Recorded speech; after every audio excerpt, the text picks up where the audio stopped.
Hello beautiful people, welcome back to my channel. And for today's videos guys, mag-interview tayo ng dalawang very inspiring na story ng mga OFW dito sa Riyadh. Meron tayong dalawang kasamahan na interviewin today.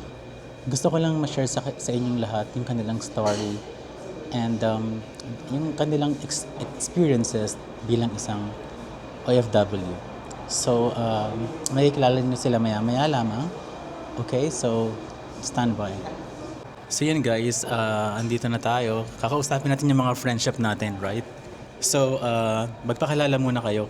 Ikaw muna. My name is Din Medina, Tarlac City. Matagal ka na sa Saudi? Running 3 years. 3 years. Ano yung work mo dito? First contract is a game attendant at Gravity Trampoline Park, 2 years. And then the second is sa Foreland game operator. Nag-enjoy ka naman or sakto lang? Kamusta yung work pala doon? Minsan mahirap, minsan masaya, minsan malungkot. Gano'n ka nakatagal ulit? Sorry? 3 years, 3 years running ka na. 3 years. Running 3 years. And saan ka sa atin? Tarlac City. So yung- Kapangpangan, Tarlac Kapampangan. City. So first time mo mag-abroad? Yes, first time. Mahirap ba or sakto lang or laban lang? Yes, mahirap. Actually, mahirap kasi solo mong nabubuhay dito sa abroad without your parent. Tapos tumatayo ka pa bilang breadwinner. Ikaw yung inahasang tumulong kaya bawal sumuko kahit nahihirapan na. Laban lang, no? Yes, laban lang. Yun ang buhay ng OFW. Okay. By the way, pwede kayo mag-coffee, ha? Dito tayo para mag-coffee. Okay, thank Okay? you. Ikaw naman. Ako, pangalan ko is Rosalie.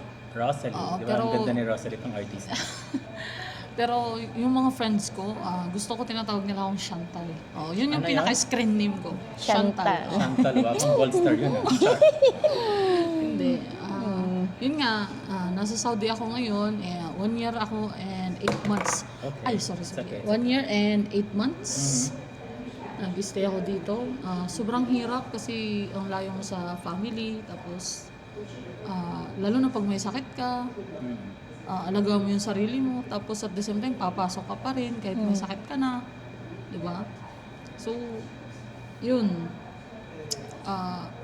Ano kasi, di ba, parang malaki kasi yung pagkakaiba ng nagtatrabaho ka sa abroad kaysa sa Nagtatrabaho ka sa Pilipinas. Kasi pag nasa abroad ka kasi, parang obligado ka kasi, parang inuobliga ka ng family mo na yun nga, kumbaga mas malaki yung ambag mo or maitutulong mo. Kasi expectation na nila sa atin yun na mga OFW, no? Ikaw, saan ka sa atin sa Pinas? Sa Leyte ako. Sa Leyte Oo. ka. May family ka na. Wala pa. Pero ayun nga, may asawa ako. Mamaya pag-uusapan natin naman ng personal na buhay. So, pwede kayo mag-coffee girls. Hindi tayo para mag-kape. Ako mag-water lang ako. Yes, So, thank you for the coffee. Pera man ako ng mic. So, simula muna tayo kay Claudine, di ba? Pang-artista yung name.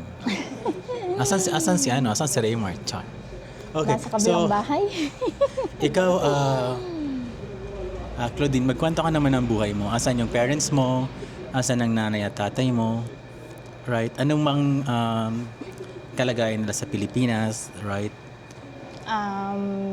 Yung parent ko nasa Tarlac City. Lahat kami nasa Tarlac City, mga kapatid ko, magulang ko, lola ko, Tarlac City lahat. Kapangpangan, purong Kapangpangan. Okay. So yung nanay mo nasa Pilipinas. Ay, isang ano lang kami. Father ko and mother ko Kapangpangan, parehas. Yung tatay mo, anong work niya? Ang tatay ko dati siyang construction worker. Ilan kayo magkakapatid? 5 kaming magkakapatid. Pangalawang panganay ako. Okay. So, sunod-sunod kami. Siguro ang agwat lang namin is year. 1 year lang. So, kaya ang hirap ng buhay. 5 kaming magkakapatid. Tapos, syempre, year lang ang agwat namin. So sabay-sabay kaming nag-aaral. Lalo na sa yung mga nakakatanda kasi minsan like for example ako, pangalawang panganay ako. Mag-a-adjust ako para lang makapag-aral yung mas nakakabata kong kapatid. So ako mismo ako naman lumaki talaga ako ng independent. Siguro pagka-graduate ko pa lang ng grade 6, nagtrabaho na ako, pumasok ako sa may groceryhan. Pinrovide ko yung sarili kong pangangailangan, tumutulong ako sa parent ko noon kasi dati yung tatay ko is construction, pero pag umuulan syempre wala silang trabaho. Minsan nakikipagtanim lang, parang construction, nakikipagtanim. Tapos yung mama ko dati is nakikipaglabandera lang. Okay. So binuhay kami sa ganun. Pero alam mo yun, yung naalala ko pa nung mga that time na yung isang sardinas na maliit lang, lima kami magkakapatid kasi sunod-sunod kami. Madaming tubig yun na sabaw para lang kaming lahat makatikim sa ulam. Isang sardinas lang yun. Hindi namin pwedeng kainin ng ganun lang. Dapat igisa ng maraming sabaw. Pero mukha kang mayaman, in fairness. Yung skin mo pang mayaman. So, kanina, nagkaroon tayo ng konting kwentuhan. Na-mention mo na yung papa mo is may sakit, right? Yes. Yung papa ko, sabi ng doktor dati is since birth, yung pagiging epilepsy niya. Pero genetics, parang ganun. nalaman na lang namin is yung pagtanda na lang niya. Yung sinumpong na ba siya, that time na natomba siya, tapos bigla siyang nangisay. Pero matanda na siya noon. Nagtatrabaho na ako noon. Tapos pina-check up namin, tapos ang finding niya is ganun nga, epilepsy. Nung bata siya, nahulog siya ng hindi ba nalaman ng magulang niya, hindi naagapan. So ngayon siya lumitaw sa pagiging, yun yung cause niya, epilepsy siya. So, yung mama mo? Yung mama ko naman actually, wala na. Pero nung Kailan pa? Since November. Hindi ka nakauwi? Hindi ako nakauwi kasi nag-practical na lang ako kung ano yung needs sa Pilipinas. Is pinadala ko na lang kasi alam ko naman sa sarili kong ako lang yung inaasahan nila. So, nag-iipon ako para sa sarili ko. Pero yung pag-iipon ko pa lang yun, iba yung purpose ng kapupuntahan. Pero laban pa rin. Lumaki ako ng ganito, umiikot yung mundo ko, hindi na nakapag-asawa. Tulong na lang ng tulong. Pero masaya ako doon kasi nakakatulong ako. Pero hindi lang alam ng iba, masaya akong tignan. Pero deep inside, sobrang napakahirap ng pinagdaanan ko. Yung work mo, kanina meron tayong konting kwentuhan. Sabi mo, yung work mo sa Saudi Arabia nung una kang nag-abroad, inaabot ka ng 19 hours? Yes, umaabot ako ng 19 hours, 21 hours. Tapos minsan nga, nakakatulog na lang ng naka-uniform. Pumapasok ng buhat-buhat na lang yung rice cooker, itlog. Kasi itlog na lang ang pwedeng isama dun sa rice cooker na kanin kasi ilalaga mo yung itlog, lulutuin mo yung kanin. Kasama ko na lahat yun. 2 years umikot yung ko doon. Tapos yung day off ko pa is nakapag-aral pa ako as a nursing assistant.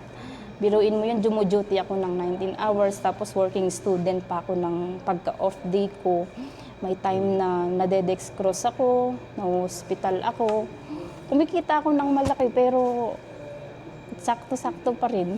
Pero sabi mo, nung nagkwentuhan tayo kanina, yung family mo is humingi ng tulong sa'yo sa Pinas, and then during that time, naka-dextrose ka.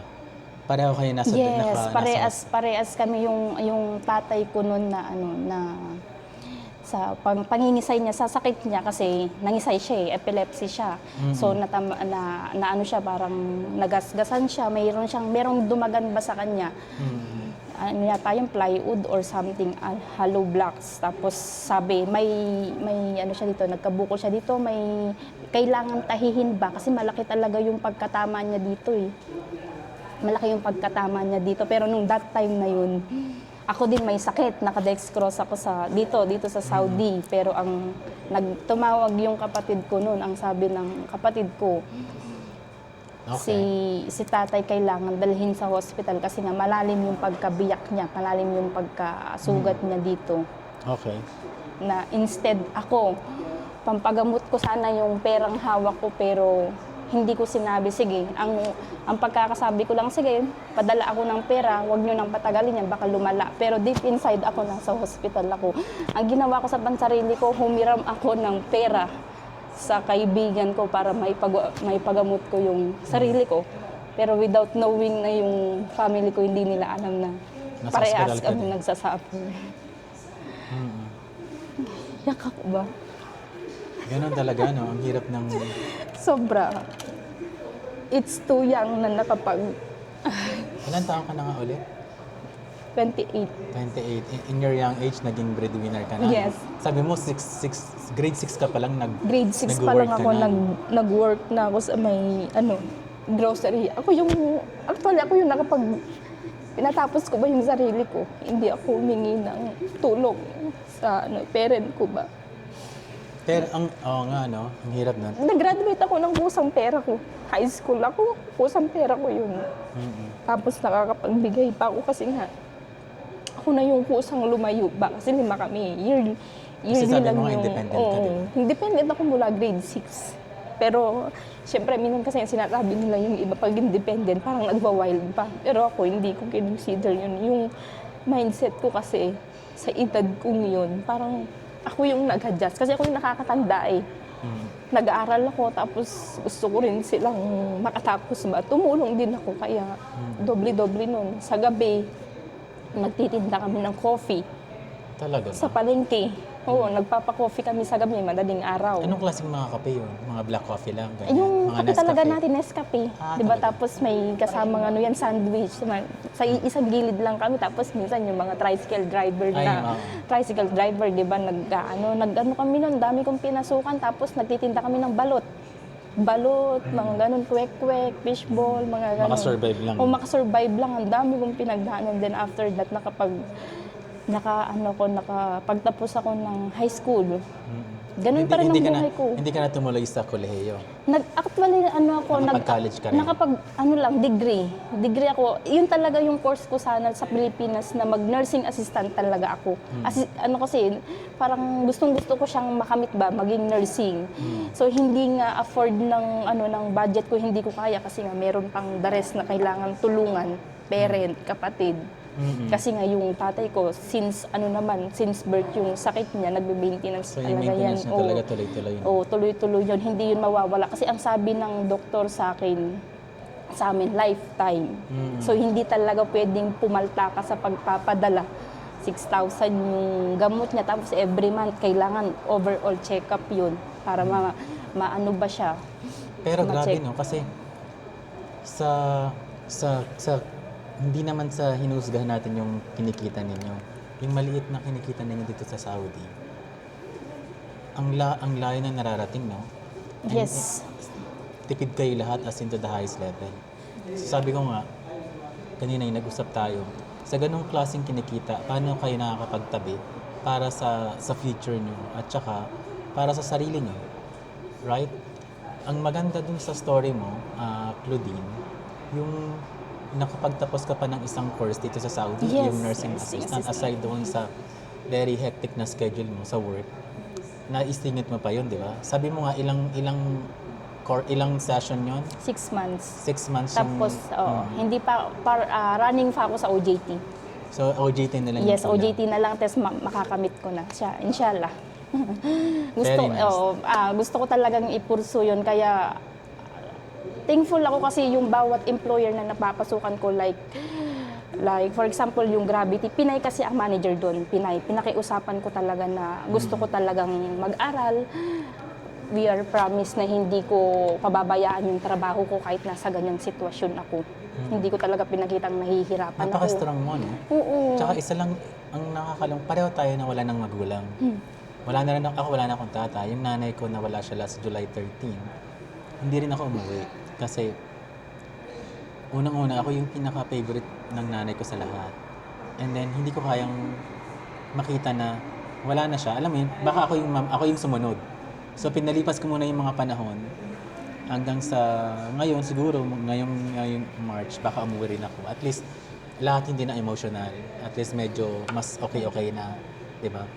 So, ayun yung story ni Claudine. Very inspiring, right? And then, look at you look so fresh pa din, no? Hindi ko talaga Di pinapakita halata kasi alam mo yun Galing mo yung- magdala ng, oo. ng struggle sa buhay. Minsan, ang gusto ko kasi pag umiyak talaga ako pansarili ko lang. Kasi ang pinaka-ano ko, si God lang talaga ang, alam mo yung kantang, minsan gusto kong magsumbong Oo naman. sa'yo. Alam mo yung kantang yun, lagi kong pinapakinggan yun. Tapos minsan kinakausap ko si Lord, alam kong darating yung... Pero madasalin ka ba? Oo. Ano ako laki ako ng Christian. Very good. Nag-aano kami, nag-a-attend kami ng morning prayer, nag-a-attend kami ng youth. Ano ako, graduate ako sa Christian ng EGR, Encounter God Retreat, na kapag naging teacher ako sa mga kids. Very nice. Oo, nag-try ako ng ganun, pumasok ako sa mga ganun na ako yung nag-inspire sa mga kids, nagtuturo, nag-worship. Kaya siguro nasusurvive mo yung mga struggles mo sa buhay dahil syempre, madasalin ka, right? So, God first. pwede kayo mag-coffee, mayroon tayong water. So, ayun yung story ni Claudine, very, hindi siya pwedeng masabing sad story. Ang tawag doon is a very colorful journey, right? Diba? So, dito naman tayo sa thank you very much, Claudine. Are welcome. Meron tayong isa pang guest galing sa Going Bulilit, Char. Hindi siya Going Bulilit. Galing siya sa China ba to, Char? Okay. Ayun, Claudine, sorry, can you give it to her yung microphone? Yes. Narinig niyo na yung story ni Claudine Barreto. Tapos si Rico yan nung nausog. Okay? So dito naman tayo kay very celebrity yung kanyang looks, di ba? Mukhang Viva Max girl, Char. So, ikaw naman, Rosalie. Sabi mo Chantal yung nickname mo, right? Yes. Ikaw ba? Taga-san ka sa atin? Actually, I was born, Nag-English. Parang comedy. After ng very sad story, parang ito yung comedy ang ating... Diba? Hindi, pinanganak ako sa Samar. Pero Ang lumaki ako sa ba't ang arte Leyte. mo today? Lumaki ako sa Leyte ba? Sa Leyte dahil? Oo, doon ako nag-aral. Ganun. Ilang kayo magkakapatid? 12 kami. Wow, ang konti niya naman. Masipag sila. Bakit? Bakit? Asan na yung mga kapatid mo? Pang ilang ka ba sa magkakapatid? Pangatlo ako. Pangatlo sa bunso, pangatlo sa panganay? Pangatlo sa panganay. So, asan yung panganay ninyo? May family na rin siya. Tumutulong ba siya sa family niyo? Tumutulong naman siya minsan, pero kasi nga, hindi na siya masyado inuobliga kasi pares sila ng pangalawa naming kapatid. Hindi na sila masyado inuobliga ng mga parents namin kasi nga po, may mga family na sila, may anak, ganun. So, kung yung parents ko naman po is kung saan sila, kung sino yung mga available na pwedeng makatulong, yun yung mga inaano nila, parang inoobliga nila. Oo. So kung may family na, parang mababawasan na yung nila, yung responsibility mo. Pero syempre nasa sayo pa din yun kung tutulong ka pa rin, kahit may asawa ka na, nasa sayo pa rin yun. May anak ka na, di ba? Wala pa po. Wala pa. Diyos ko, akala ko meron na. Wait lang. Bakit ka pala nag-abroad? Anong reason mo?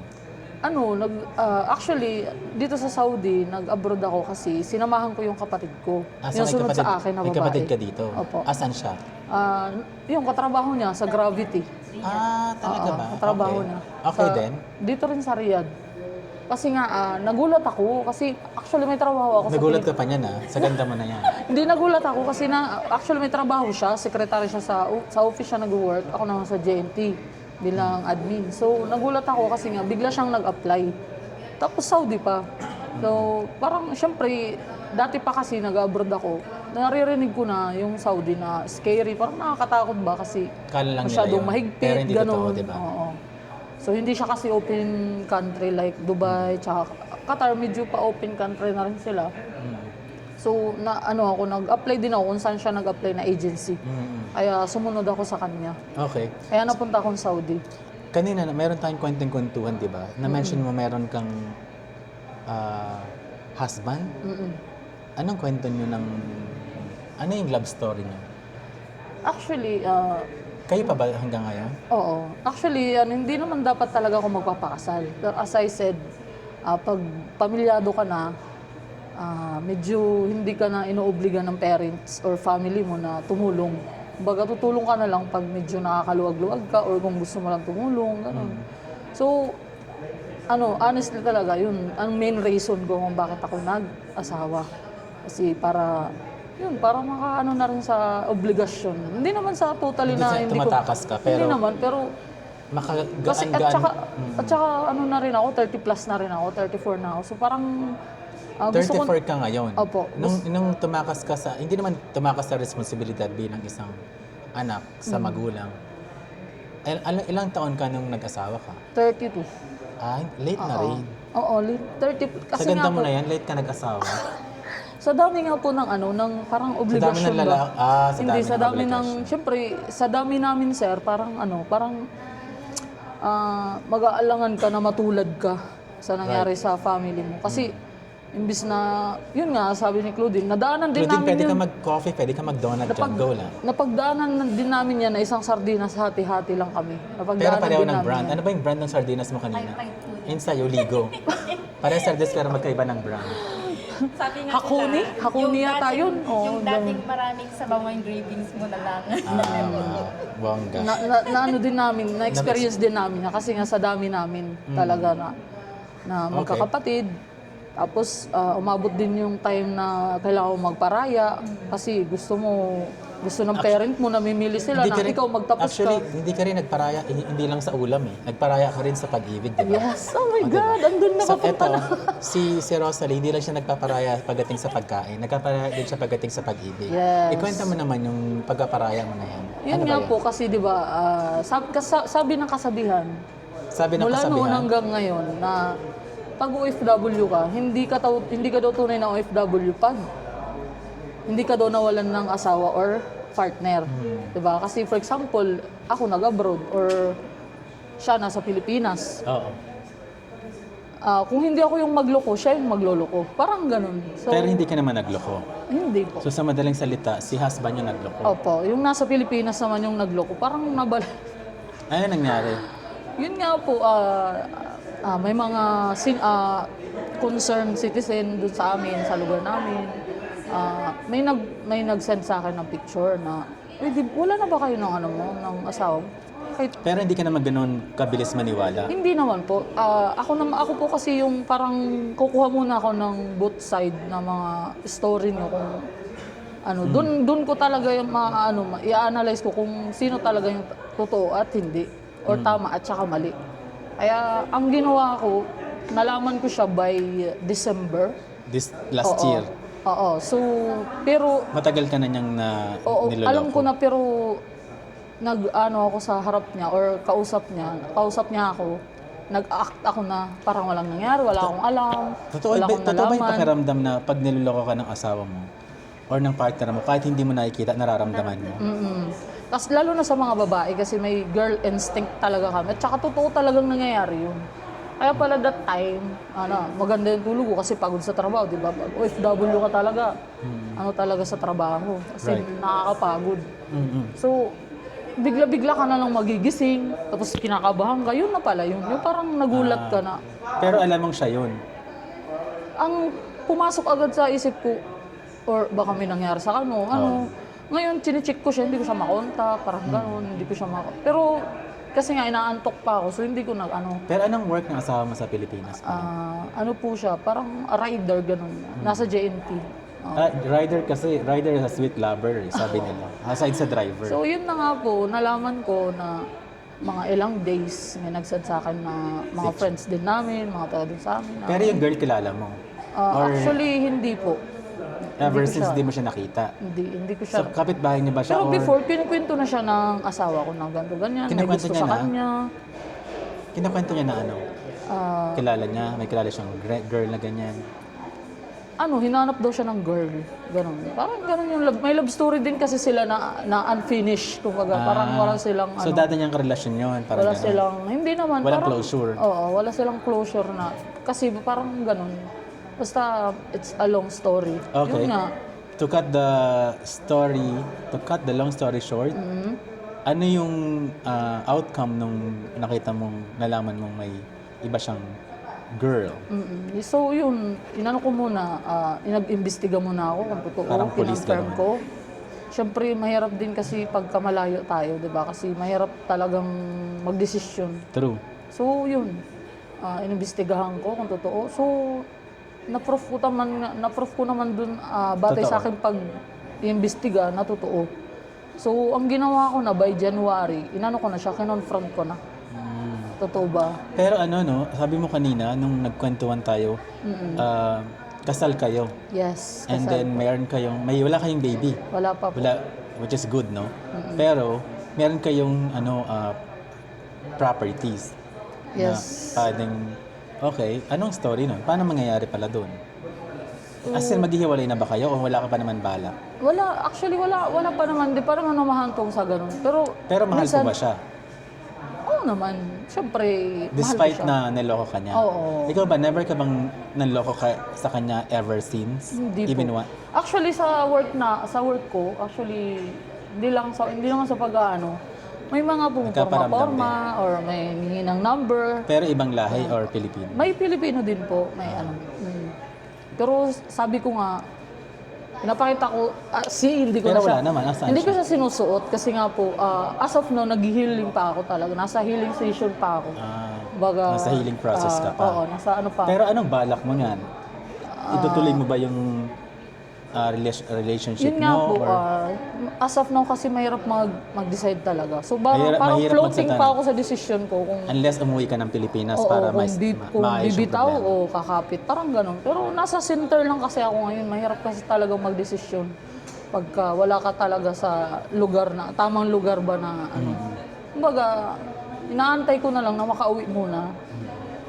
Siguro pag nakita ko siya na wala na akong feelings, Yun na yun.